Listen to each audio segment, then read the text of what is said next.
I always try to go into a new TV show with an open mind. That comes quite easily for shows that I've heard nothing about prior to release and shows including actors I know nothing about. In the case of Real Rob, the new Netflix original, a phrase I'm slowly getting used to saying in the same way one eventually adjusts to old TV icons getting arrested for diddling people, it was easy at first to go into it with an open mind, but then when I realised I recognised the name Rob Schneider, I looked him up on IMDb. And after finding out that he's an Adam Sandler regular, that pushed the open mind to more of an ajar mind. But I persevered anyway, thinking that maybe in a solo project you'd see his true potential and change from Sandler's influence, just like how I'm sure Eva Braun's photography portfolio was alright. And it's a somewhat metaphysical sitcom and stand-up interludes just like Louis. What a shame they didn't mimic Louis further by making it in any way funny. Okay, me not liking it should come as a surprise to no one. Not just because I'm usually harsh and hard to impress, but also because I have eyes, ears, and a brain attached to them. Anyone with that particular setup should dislike this show.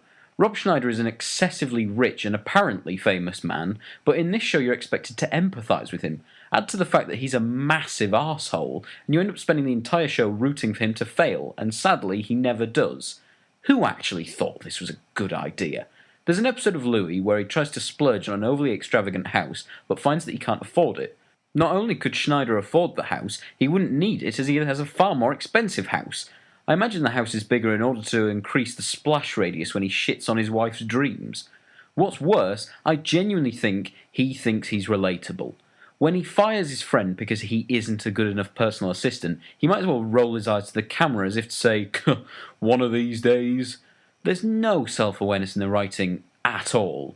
No one in the creative process wanted to make Schneider the joke. They just wanted to make him an affable everyman. Just a shame that every man thinks he's a twat. I sincerely believe that a show doesn't need to be fronted by a relatable protagonist. In fact, in some shows, the main character is the blandest, in what I've taken to calling main character syndrome, where a protagonist has to take into account so many different personal traits, they eventually have to make them as inoffensive as possible, ergo blandest. But in this case, you're watching a genuinely unpleasant human being who's massively successful and remains massively successful, and as much of a prick. Real Rob is a bad show. It fails at being relatable, it fails at being a comedy, or even funny in any way. In fact, it fails at being enjoyable.